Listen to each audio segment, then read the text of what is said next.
All right, today is a very sad day here at WHO 13. This is the last day for our friend and anchor, Dan Winters. For 18 years, you have been part of our lives. So as we say good luck to your future, we want to look back. Here's Aaron Kiernan's story from 2012, when Dan, you actually became the anchor, took over for WHO 13 News at 10. Oh gosh. Dan Winters entered the world at a time when his parents thought they were done having children. Surprise, 10 years later, here comes Dan. Big surprise. A wonderful surprise. And a gift that would keep Larry and Barb Winters on their toes. He was just always really active. He loved people. He loved to be around people. He loved to talk. Even when he was little. Yeah, he used to walk around the house with a spoon or a potato or anything he could carry, pretending it was a microphone. Yeah, he did. He spent a lot of time talking and a lot of time listening. WHO radio. Yeah. Of course, Grandpa had to listen to the farm markets at noon, so I think Dan remembers sitting around the kitchen table at noon and listening to WHO farm markets. They never could have guessed that lunchtimes and living room antics would lead to a career using real microphones. But by the time Dan was 16, he was driving from Clarinda to Shenandoah to work at KMA Radio on the weekends. That's where I think he really began to lean toward broadcasting. Yeah. And he put in some kind of grueling hours Oh, he got up at 4:30 in the morning to get over to that station. Often he would open it alone by himself and you know, get it up and running and close it down at night at midnight. But you could also do an emotional appeal. During the week, Dan was in Mr. Balster's sophomore communication class. He was kind of vivacious, kind of a go-getter type guy. He was an excellent communicator. I mean, like if you're just sitting and talking with him, vocabulary, the way he would structure sentences and the way he'd make a point, he was just kind of an advanced kid that way. I've been lucky enough to have a lot of those. They're just good people skills. Dan excelled in the classroom and on stage, taking the lead role in Tartuffe, playing a minister questioning his faith in the diviners.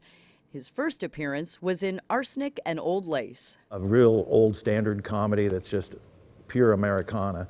And he played the Irish cop. And one reason he got the role, besides he was just good, is he could do an Irish brogue. He nailed the sucker, and he was really good in that. But theater wasn't his calling. Right. This was for an application for, I think, a scholarship. It says, why I'm interested in a career in broadcasting is a statement which requires a look into my childhood. And then on down he says, as long as I can remember, I have done one thing, talk.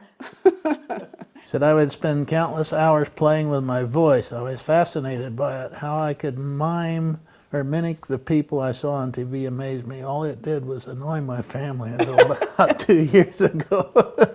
Not enough to keep Dan's older sister from inviting him to live with her in Houston after he graduated from high school.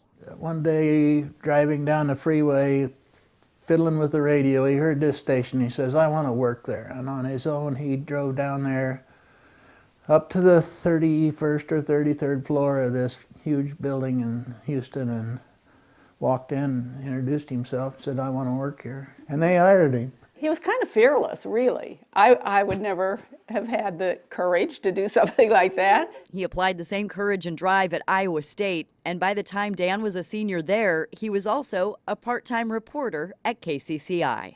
Oh, it was fun. Well, of course, we called all of our friends and relatives, you know, and you've got to turn the TV on. Dan's going to be on TV. We were so excited. And before long, Channel 13 made an offer.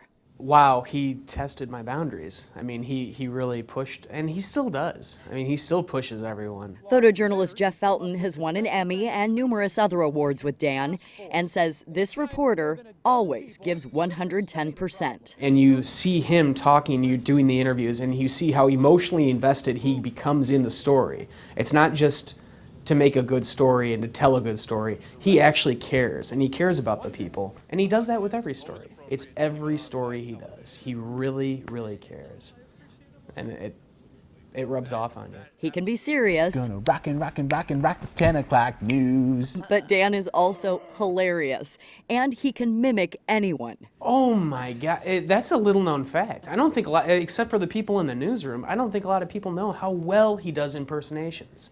And it's not just impersonations of famous people, it's impersonations of local people, people in the newsroom. Tonight at 5, a little girl was playing at school when she lost the device she needs in order to hear. Are you mimicking me? Are you mimicking me? Yeah. It's just one of the traits that attracted Dan's wife, Shannon. Oh yeah, that first impression was cute and he's so handsome, but just how funny he is. I mean, he's just so funny. He could just always make me laugh, and we always had such a good time. They met in 2006 and got married 3 years later. He is the most caring person I know. He cares about people. He cares about the stories. He just cares about everything so much. Wow, cool. Of course, topping that list is his son Cole. Born in 2011, he wasn't the first addition to the family. I had wanted a dog for so long, and Dan was not, was an indoor dog person. So in order for me to get the dog, he claimed all naming rights. And I said, well, what's his name gonna be? And right away, Paul Harvey comes out of Dan's mouth, and I said, who? Paul Harvey. Good day. I see skies of blue. That's not the only radio reference you'll find in the Winters house. Dan has a collection of antiques that demonstrates his love of this form of media and those hours spent around his grandparents' kitchen table. When I think of Dan as a little boy, his favorite song was What a Wonderful World. Do you remember that? Yes, Louis Armstrong. I love that song. Do you love it too? Yes. He just loved that song. And he would hum it and sing it. And I think that just kind of says the whole thing about his personality and how he viewed life. He was a good kid and he's a good man. But he wrote me a really nice letter saying that it looks like he's going to be named as the new anchor. And he wrote really nice things about how my public speaking classes and being in the shows and stuff really helped shape him as far as his communication skills. So that just made me feel good. Dan is one of those few people that I feel I can call day or night if I'm having a personal issue, or even if it's a professional question for him. He's a great guy. He really is. Heart, humor, hard work. Dan brings it all to a job that he loves. I think the word that he would use to describe it is just surreal. It's just been a dream of his and a dream of our families to be able to stay in Central Iowa. He's just been very grateful. What a wonderful world.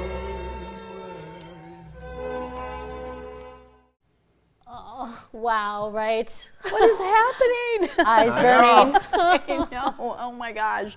And it's hard to believe that was 10 years ago. Time flies. Surreal is right. Surreal's been the operative word this whole time, this whole week or month since I announced I was stepping down. You know what? I'm gonna have a couple more opportunities today to say thank you at the 6 and at the 10 o'clock news. And look, it is my last chance to say thank you to you, Janae.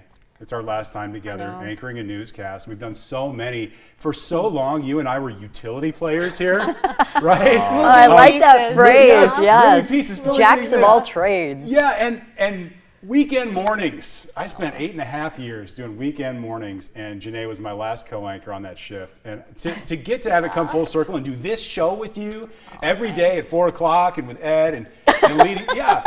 This is so Dan. It's to just have that. Oh my gosh. Oh my You gosh. are the unicorn, baby. We That's dressed fun. up for so many Halloweens on the set. my That was awesome. stars. I'm telling you though, that's what it's all about. I said in the newsroom this afternoon, don't wait until the week you're leaving to tell people how much you care about them. Yeah. Don't wait. You got people in your life right now. Pick up the phone, text them, shoot them a message, and tell them what they've meant to you over the years you've been together. That's my takeaway from this. Oh my god. I want to be Thank calling you you. every 5 minutes. starting tonight. Well, you guys are after the practically 10. neighbors. I know, right? Yeah. You know, just Ed's just going to be showing up at your door. hey man, what are you doing? Fine. Who wouldn't want Ed Wilson to drive by? Are you kidding me? Oh, great. Well, great story, Aaron. Oh, yeah, it was fun watching that again, although you were listening as I was watching it last night at my desk, and tearfully Janae says, "Stop it." I know. I said, "I know, I'm not ready." And the reason I'm doing this, and I'm gonna go, get a day job now, but the reason is because, it hits you when you see your son from that piece, Aaron, who's turning 11 this summer. Yeah. You want to spend evenings at home with him and the 2 kids you've added since then, and the wife who's been outnumbered by those kids for years. So, honey, I'm coming home. All right. Yes, we are going to be showing you a lot more of Dan's career, so stick around at the 5, the 6, and the 10. We're going to be sad, but we're also going to be happy. Yeah. Well, we're putting on our brave faces. Absolutely. Yeah, and we will be calling a lot. It's going to be a fun summer. We'll be right back.